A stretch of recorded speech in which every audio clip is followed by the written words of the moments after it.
அனைவருக்கும் வணக்கம் நண்பர்களே. இன்னைக்கு நம்முடைய வீடியோல தொடர்ந்து எதை பத்தி பார்க்க போறோம்னா 32 ஆண்டுகள் பிறகு வரக்கூடிய சக்தி வாய்ந்த மகா கந்த சஷ்டி பார்த்தீங்கன்னா இந்த ஆண்டு எப்போது தொடங்குது, இந்த நாள்ல எப்படி விரதம் இருப்பது, மகா கந்த சஷ்டி தோன்ற காரணமாக அமைந்த தலம் தான் இந்த திருச்செந்தூர் திருக்கோவில்.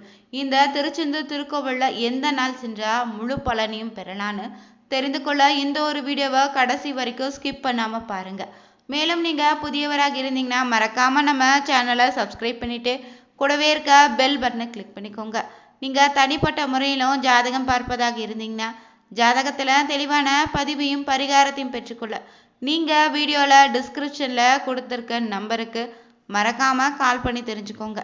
வாங்க நண்பர்களே, வீடியோக்குள்ள போகலாம். முருக பக்தர்கள் மட்டும் இல்லைங்க, முருகனிடம் வேண்டிய வேண்டுதல் நிறைவேற வேண்டுன்னு காத்து கொண்டிருந்த அனைவருக்குமே பார்த்தீங்கன்னா ஒரு சிறப்பான நாள் வரப்போகுது. அது என்னன்னா மகா கந்த சஷ்டி நாள் தாங்க.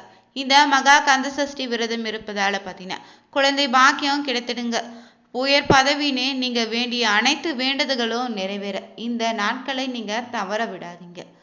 முருகப்பெருமான் பார்த்தீங்கன்னா கலியுகத்துல கண்கண்ட தெய்வமாக இருக்கக்கூடியவர் இவர் மட்டும்தாங்க. பலவிதமான துன்பங்களை இருந்து விடுபடுவதற்கு பலருமே பார்த்தீங்கன்னா விரதம் இருந்து வழிபடக்கூடிய முருகப்பெருமானுக்கு சக்தி வாய்ந்த ஒரு விரதம் தான் இந்த கந்த சஷ்டி விரதங்க. மாதந்தோறும் வரக்கூடிய சஷ்டி திதியில விரதம் இருந்தாலும் இல்லைன்னா கூட பரவாயில்ல, ஐப்பசி மாதத்துல வரக்கூடிய வளர்பிறை சஷ்டியில மகா கந்த சஷ்டி விரதம்னு சொல்லுவாங்க. இந்த நாளை முருகப்பெருமானை நீங்கள் வழிபட்டா உங்கள் வாழ்க்கையில் இருக்கக்கூடிய அனைத்து விதமான பிரச்சனைகளை நீங்கி இனி நல்லாவே நல்லதாக நடக்க தொடங்கும். இந்த ஐப்பசி மாத அமாவாசைக்கு பிறகு வரக்கூடிய பிரதமை துவங்கி சப்தமி வரையிலான 7 நாட்களில் கடைபிடிக்க வேண்டிய விரதம் தான் கந்த சஷ்டி விரதம்னு சொல்லுவாங்க. இந்த ஆண்டு பார்த்தீங்கன்னா பிரதமை திதி வருகின்ற அக்டோபர் 21ஆம் தேதி மாலை 5:49 மணி துவங்குது. அக்டோபர் 22ஆம் தேதி மாலை பார்த்தீங்கன்னா 7:40 மணி வரை இருக்குது. அதனால 22ஆம் தேதி இரவே நீங்க சஷ்டி திதியை விரதம் இருப்பவங்க துவங்கிடுங்க. 22ஆம் தேதி பார்த்தீங்கன்னா துவங்கி 28ஆம் தேதி வரை கூட நீங்க 7 நாட்கள் மகா கந்த சஷ்டி விரதம் அனுஷ்டிக்க நினைப்பவங்க இருக்கலாங்க. சிலர் கந்த சஷ்டி விரதத்தை 6 நாட்கள் மட்டுமே கடைபிடிப்புங்க. சூரசம்ஹாரம் நிறைவடைந்ததுமே விரதத்தை நீங்க நிறைவு செய்து கொள்ளலாம். ஆனா சூரசம்ஹாரம் முடிந்து வள்ளி தெய்வானை திருமணம் செய்து மகிழ்வோடு இருக்கக்கூடிய சமயத்துல நீங்க விரதத்தை நிறைவு செய்வதுதான் சரியான முறைங்க. கந்த சஷ்டி விரதம் பார்த்தீங்கன்னா 7 நாள் விரதமாக அமையுது.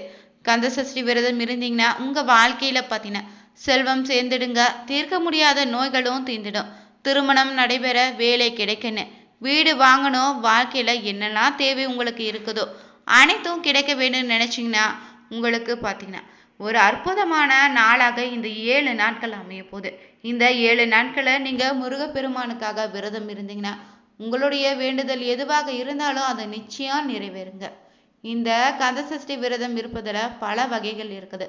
அது என்னன்னு பார்த்தீங்கன்னா 2 வேளை சாப்பிட்டு 1 வேளை மட்டும் சாப்பிடாமல் இருப்பதுங்க, 1 வேளை மட்டும் சாப்பிட்டு 2 வேளைகள் சாப்பிடாமல் இருப்பது, தண்ணீர் மட்டும் குடித்து கொண்டு 7 நாட்களை உணவு எதுவும் சாப்பிடாமல் விரதம் இருக்கலாம், மிளகு விரதம், இளநீர் விரதம், பால் பழம் மட்டும் சாப்பிட்டு விரதம் இருக்கக்கூடியவங்களும் இருப்பாங்க, காய்கறி மட்டும் சாப்பிட்டு விரதம் இருக்கக்கூடியவங்களும் இருக்கலாம், பழச்சாறு மட்டும் சாப்பிட்டு விரதம் இருப்பதாக இருந்தாலும் நீங்க இருக்கலாங்க.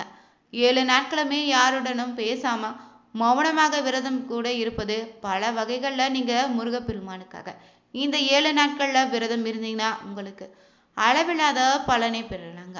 இதுல பொறுத்தவரை பார்த்தீங்கன்னா உங்களுடைய உடல்நிலை சூழ்நிலைக்கு ஏற்றவாறு நீங்க விரத முறையை தேர்வு செய்து நீங்க விரதம் இருக்கலாம். பொதுவாகவே பார்த்தீங்கன்னா இந்த கந்த சஷ்டி விரதத்தை யார் வேணுமானாலும் இருக்கலாங்க. ஆனா பார்த்தீங்கன்னா கர்ப்பிணி பெண்கள், பாலூட்டக்கூடிய தாய்மார்கள் இந்த விரதத்தை தவிர்த்திடுங்க. நீங்க மனதார முருகப்பெருமானிடம் வேண்டினாலே உங்களுடைய வேண்டுதல் எதுவாக இருந்தாலும் நிச்சயம் நிறைவேறுங்க.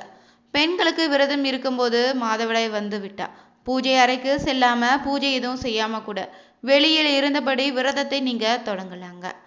மாலை அணிந்து காப்பு கட்டி தான் கந்த சஷ்டி விரதம் இருக்க வேண்டும்னா கிடையாது. விரதம் இருக்க நினைத்தாலே பகல்ல தூங்காதீங்க. சஷ்டி விரதம் இருந்தீங்கன்னா தரையில புதிதாக ஒரு விரிப்பு விரித்து படுத்துக்கோங்க. அத்தியாவசிய அலுவலக பணி தவிர மற்ற நேரத்துல நீங்க காலில் செருப்பு அணிவதை தவிர்த்துடுங்க. இந்த விரத நாட்கள்ல இந்த 7 நாட்களுமே நீங்க முழு மனதாக பார்த்தீங்கன்னா விரதம் இருந்து முருகப்பெருமானிடம் வேண்டிக் கொண்டீங்கன்னா உங்களுடைய வேண்டுதல் எதுவாக இருந்தாலும் நிச்சயம் நிறைவேறுங்க. இந்த கந்த சஷ்டி விரதம் இருக்கக்கூடிய நாட்கள்ல நீங்க எப்படி சென்றா முருகனுடைய முழு அருளையும் பெற முடியும்னு தொடர்ந்து தெரிஞ்சுக்கலாங்க. இந்த முருகப்பெருமானுடைய அறுபடை வீடுகளில் பார்த்தீங்கன்னா 2வது படை வீடாக திருச்செந்தூர் திருத்தலம் அமைந்திருக்குங்க. கடற்கரையில் அமைந்த ஒரே முருகன் திருக்கோவில் இது மட்டும்தாங்க. மற்ற ஊர்களில் அமைந்த கடலை இருந்து திருச்செந்தூர் கிடையாதுன்னு சொல்லுவாங்க. ஏன்னா இந்த கடல் பார்த்தீங்கன்னா முருகப்பெருமானுக்காக சிவபெருமானே உருவாக்கியதுன்னு திருப்புகழில் பார்த்தீங்கன்னா அருணகிரிநாதர் குறிப்பிட்டிருக்காரு. பாலன் தேவராய சுவாமிகள் திருச்செந்தூர் தல புராணத்தை தமிழில் எழுதிய வெற்றிமாலை கவிராயர்னு முருகப்பெருமான் பார்த்தீங்கன்னா நேரில் வந்து அருள் புரிந்ததாக சொல்லப்படுதுங்க. இந்த கோவில் பார்த்தீங்கன்னா பலரது பிரச்சனைக்கும் பரிகாரமாக தற்போது ஜோதிடர்கள் சொல்லக்கூடிய ஒரு தலமாக அமைஞ்சிருக்கு. ஆனால் திருச்செந்தூர் தலத்திற்கு எப்படி சென்று வழிபட்ட வேண்டும்னா பலருக்கு தெரியாம தாங்க இருக்குது. எப்படி வழிபட்டா முருகனுடைய முழு அருளும் கிடைத்து தலையெழுத்து மாறி வாழ்க்கையில மகிழ்ச்சி நிறையன்னு பலருக்கு தெரியாத நிலையில இருப்பீங்க. திருச்செந்தூருக்கு தலத்திற்கு சென்று வழிபட்டா அளவில்லாத பலன்களை எப்படி பெற முடியும்னு தெரிஞ்சுக்கோங்க. நீங்க திருச்செந்தூர் கோவிலுக்கு செல்வதாக இருந்தீங்கன்னா வாழ்க்கையில என்ன பிரச்சனை வந்தாலும் அந்த பிரச்சனை நீங்க வேண்டும், வாழ்க்கையில மகிழ்ச்சி கிடைக்க வேண்டும்னு வணங்க வேண்டிய ஒரே கடவுள் தான் இந்த முருகப்பெருமானுங்க. முருகனை வழிபடுவங்க போது பார்த்தீங்கன்னா உலகம் முழுவதும் கோடிக்கணக்கில் இருக்கீங்க. குழந்தை பாக்கியத்திற்காகவும் குருவருள் கிடைக்குன்னு, வேலை கிடைக்க கஷ்டம் தீரன்னு, தோஷங்கள் நீக்குவதற்குன்னு பலருமே பார்த்தீங்கன்னா திருச்செந்தூர் சென்று வந்தாலே சரியாகன்னு பரிகாரம் சொல்லுவாங்க.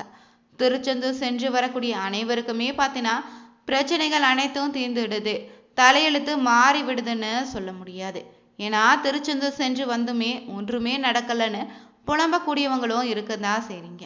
எப்படி சென்று திருச்செந்தூர்ல வழிபட்டா உங்களுடைய தலையெழுத்து மாறுன்னு தெரிஞ்சுக்கோங்க. திருச்செந்தூர் சென்று நாம முருகனை தரிசனம் செய்வது முக்கியம் இல்லையா, முருகன் நம்மை காண வேண்டும் என்பதுதான் முக்கியம்னு சொல்லலாம். திருச்செந்தூர் செல்வதற்கு முன்னாடியே முதல்ல உங்களுடைய உடலையும் மனதையும் நீங்க தயார்படுத்தி வச்சுக்கணும். இதற்கு வீட்டிலேயே பார்த்தீங்கன்னா இருக்கக்கூடிய முருகப்பெருமானுடைய படத்திற்கு முன்னாடி நீங்க விளக்கேற்றி வச்சுட்டு முருகனிடம் நீங்க மனம் விட்டு பேச வேண்டுங்க. உங்களுக்கு எத்தனையோ மனக்குறைகள் தேவை கவலைகள் இருக்கலாம், ஆனா அவற்றை முருகனிடம் சொல்லி புலம்புவதை விடுத்து முருகனிடம் மனம் விட்டு நீங்க பேசுங்க. மனதார முருகான்னு அழைத்து நீயே துணை எனக்கு, உன்னை தவிர வேற யாரும் எனக்கு இல்லை, நீயே கதி, நீ அழைத்தால் மட்டும்தான் நான் திருச்செந்தூர் வருவேன்னு மன உறுதியோடு சொல்லி தினமுமே பார்த்தீங்கன்னா திருப்புகழ் படித்து வாங்க. நீங்க தினமும் திருப்புகழ் படிக்க உங்க வீட்டில் இருக்கக்கூடிய பிரச்சனைகள் விலகி முருகனுடைய திருவருளால வீட்டில் அமைதி நிறைவதை நீங்க உங்களால உணர முடியுங்க. கனவுல இல்லைன்னா ஏதாவது ஒரு வழியிலே பார்த்தீங்கன்னா அந்த முருகனை வந்து சில அறிகுறிகளை உங்களுக்கு காட்டுவாரு. அவர் சொல்லக்கூடிய கோவிலுக்கு சென்று வழிபட்டாலே நிச்சயம் பார்த்தீங்கன்னா நீங்க எப்படிப்பட்ட பிரச்சனையாக இருந்தாலும் அதிலிருந்து விடுபடலாங்க. முருகனே நீங்க திருச்செந்தூர் செல்வதற்கான ஒரு வழியினை ஏற்படுத்தி கொடுப்பாரு. திருச்செந்தூர் சென்றதுமே முதல்ல நீங்க பார்த்தீங்கன்னா நாளை கிணற்றில தான் குளிக்கணும். அதுக்கு பிறகு தாங்க கடல்ல நீங்க நீராட வேண்டும். பிறகு கடல் வீதியில அமைந்திருக்கக்கூடிய துண்டிகை விநாயகர் கோவிலுக்கு சென்று சிதறுகாய் விட்டு வழிபட்டு வாங்க. திருச்செந்தூர்ல பார்த்தீங்கன்னா 20க்கு மேற்பட்ட சித்தர்களுடைய ஜீவ சமாதி அமைஞ்சிருக்கு. அங்கு சென்று வழிபட்டு வருவது ரொம்ப நல்லது. பிறகு முருகன் கோவிலுக்கு வந்து மூலவராக இருக்கக்கூடிய சுப்பிரமணியருமே சண்முகரையும் வழிபடுங்க. அதற்கு பிறகு தாங்க முருகன் சன்னதிக்கு பின்புறம் அமைந்திருக்கக்கூடிய பஞ்சலிங்கங்களையும் நீங்க வழிபட வேண்டும். அங்கு வழிபட்ட பிறகு பார்த்தீங்கன்னா வெளிப்பிரகாரத்தில் இருக்கக்கூடிய குரு பகவானையும் பைரவர் பெருமாள் ஆகியோரையும் வழிபடுங்க. கோவிலை வளம் வந்து வணங்கிய பிறகு பார்த்தீங்கன்னா அங்கு அர்ச்சகர்களிடம் பன்னீர் இலையில கொடுக்கக்கூடிய விபூதியை கேட்டு பெற்றுக்கோங்க. பன்னீர் இலையில மட்டும் பார்த்தீங்கன்னா 12 நரம்புகள் இருப்பதாக சொல்லப்படுது. இங்க கந்த சஷ்டி விரதம் இருக்கக்கூடிய நாட்கள்ல திருச்செந்தூர் செல்வதாக இருந்தீங்கன்னா புதன்கிழமையில புறப்பட்டு சென்று இரவு அங்கே தங்கி வியாழக்கிழமையில முருகப்பெருமானை வழிபடுவதே சரியான நேரமாக அமையும். ஏன்னு பார்த்தீங்கன்னா குரு பகவானுக்கு முருகப்பெருமான் அருள் செய்த தலம் என்பதால முருக திருத்தலங்களை திருச்செந்தூர் மட்டும்தான் முருகப்பெருமான் படைத்தல் காத்தல் அளித்தன்னு 3 தொழில்களையும் செய்யக்கூடிய பிரம்மா விஷ்ணு சிவன்னு மும்மூர்த்திகளின் வடிவமாக அருள்பாலிக்கிறார். திருச்செந்தூர் சென்றீங்கன்னா குறைந்தபட்சமாக பார்த்தீங்கன்னா 8 முதல் 12 மணி நேரம் அங்கே இருக்குமாறு பார்த்துக்கோங்க.